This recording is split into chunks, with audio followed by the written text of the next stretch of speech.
Hey, love. Welcome to Christianish. This is the podcast for women who have Bibles but lack boundaries. My name is Keshia Rice. I am a dating coach and hypnotherapist, and I thought to end 2024, we were going to do something different by giving you something that very few women have heard before. So, a little while ago, I did a special training called Heart, and it was all about how to attract a high value man. Now, this training was done for a very small niche group, and I recently got permission to share it more widely. And I think that as we end this year, it would be great to give you a chance to listen to this training, hear all of the things that it requires to attract a man who truly loves you, cherishes you, and takes care of you.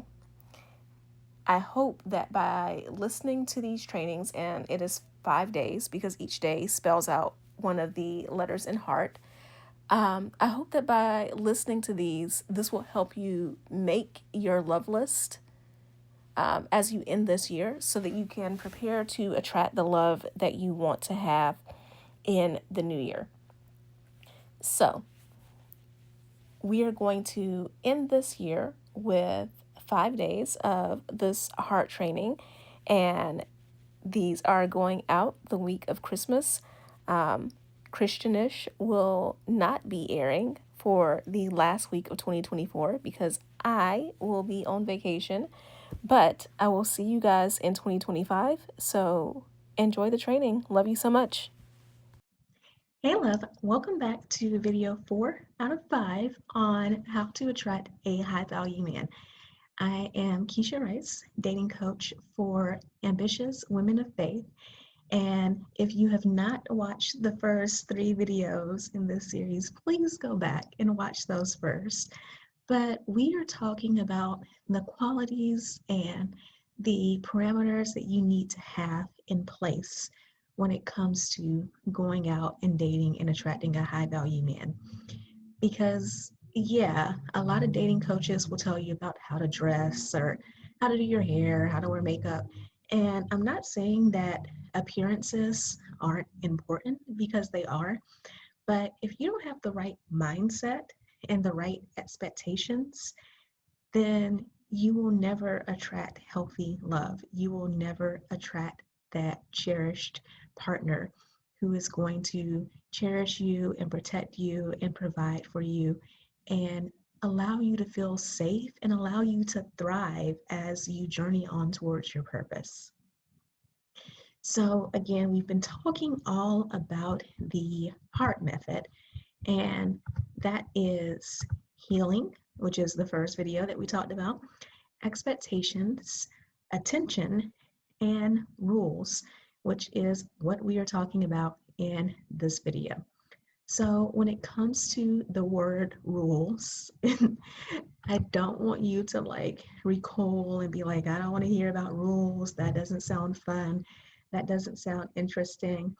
Rules are important, and not in that devil may care rules were made to be broken. Like, seriously, rules are important because in the case of dating and in the case of relationships, rules help us stay focused and they help protect our hearts as well. So here's what I mean by having rules. I am talking mostly about deal breakers, boundaries, and standards. So I alluded to this a little bit in the second video when we were talking about expectations. But having boundaries and standards in place is so important before you go out and date. You want to be in a place where you know what your boundaries and standards are, and you want to be confident in those so that you can communicate those and set the right expectations for the relationship. So you may be wondering, what are boundaries and what are standards? So boundaries are emotional, digital, physical aspects of a relationship that you need to have in place in order to feel safe. So an example of a boundary is I won't have sex before marriage. Another example of a boundary is I'm okay with hugging and kissing, but I'm not okay with doing that in public. I don't like PDA.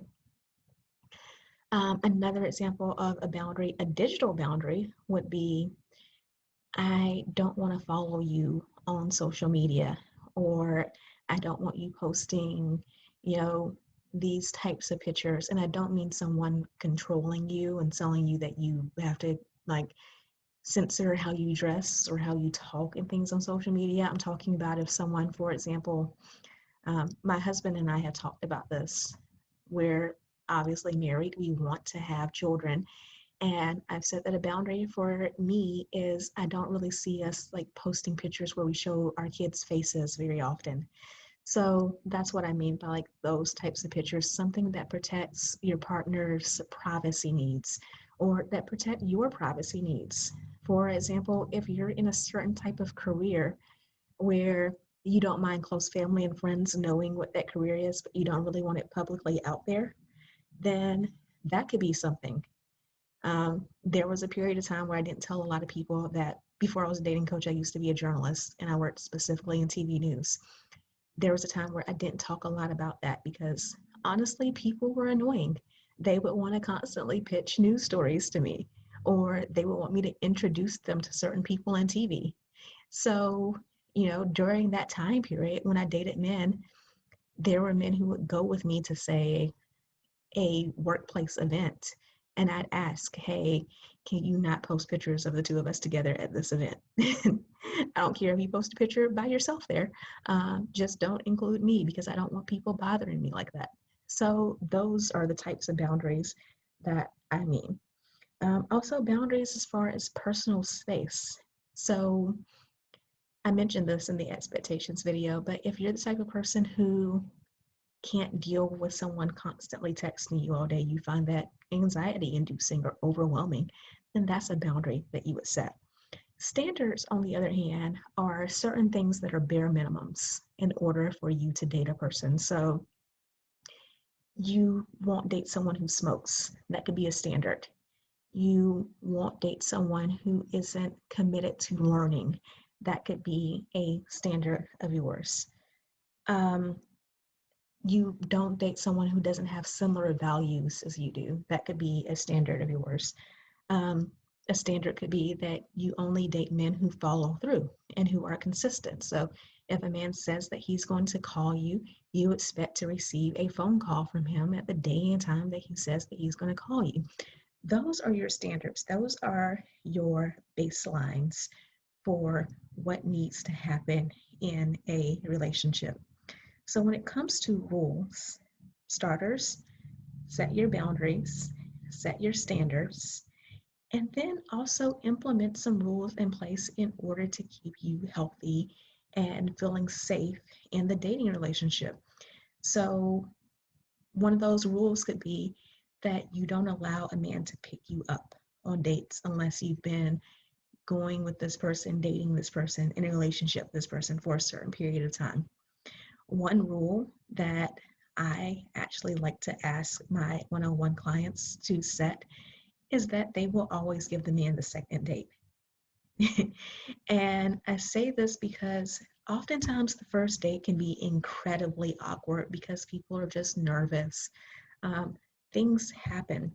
So it's on a second date that you really give the person chances to like calm down, to like be a little bit more them, a little bit more authentic. And of course, there are exceptions to that. So if someone shows themselves to be abusive or have anger issues or they say something misogynistic, then no, you don't give them second dates. But if it's just someone was awkward and like you're like, no, I'm not really feeling this, then it's totally worth it to give a second date. Another rule could be about those boundaries and about those deal breakers. So I often encourage my one-on-one clients to have a strikes rule or a time period rule. So they're in a relationship with someone and the man starts to do certain behaviors that they find unacceptable, behaviors that go against their standards or their boundaries. So I say, hey, then why don't you set a three strikes rule like baseball? He does this one time. You have a conversation with him and you say, I feel disrespected. This is why I feel this way. Or I'm not comfortable with this situation and this is why I'm not comfortable. And he breaks that rule again. So you talk to him again. If it happens a third time, then you end the relationship, you leave. Or I have coached women who they were in a relationship for a long period of time. So when it comes to getting out of the relationship, things have changed over the course of time. They feel like the man is no longer um, as committed as he was before, or they feel like maybe themselves and their partner, they've just kind of drifted apart. Then sometimes a time period is best. Okay, actively do your part in the relationship. So don't slack, but give it, say, 2 weeks, give it, say, a month, and actively do your part. So you show up, you try to communicate, you have healthy discussions. You love on your partner a little bit extra and show them that you're there and that you're committed. And if at the end of that 2 weeks, the end of that month, whatever the time period has been set, if you're seeing that that behavior hasn't changed, then not only do you leave because you're a woman of integrity, so you keep that integrity to yourself, you do what you say you're going to do, but also you're able to leave without feeling as guilty or without wondering what if, because you know that during that time period you truly gave your all to the relationship and that you did what you could to make it work. Sometimes it's just not meant to be. But having those rules in place allow you to be more comfortable. And in the event that a relationship ends, it allows you to go into the next relationship more confident because you know that you truly tried to make the relationship work and that you put in the effort. So there isn't that wondering about like what could have happened. One of the best lessons that you can learn in relationships is that closure often has nothing to do with the other person. You often will not get closure from going to a person and asking them what happened or why did we break up. Um, Oftentimes you won't get an answer, and if you get an answer, the person will be lying. So knowing how to get closure within yourself, as in you did the best that you could, you tried as hard as you could. If you are healing from things and dealing with issues that you got help, then oftentimes that's the closure that you need. So again, when it comes to these rules, know what your deal breakers are, know what your boundaries are, get comfortable talking about those because these boundaries often don't just apply to romantic relationships. Again, for me, having someone who texts all day long was seen to me as an inconvenience because I have a very busy schedule. And that wasn't just a romantic thing, that was friends as well. So I had to have those conversations with my friends like, hey, I love you. And yes, I saw the message that you sent me earlier today. I'm just really swamped with work right now. So I will get back to you. Having those conversations with my friends made it so much easier to have those conversations when I was dating. So set those boundaries and practice those boundaries. Know what your standards are. And also decide what other rules you need to have in place in order to feel comfortable and safe in a relationship. So in the next and final video, we will be talking about the T in heart, and that is tenacity. So I will see you in that video. This podcast is brought to you by Contessa Digital.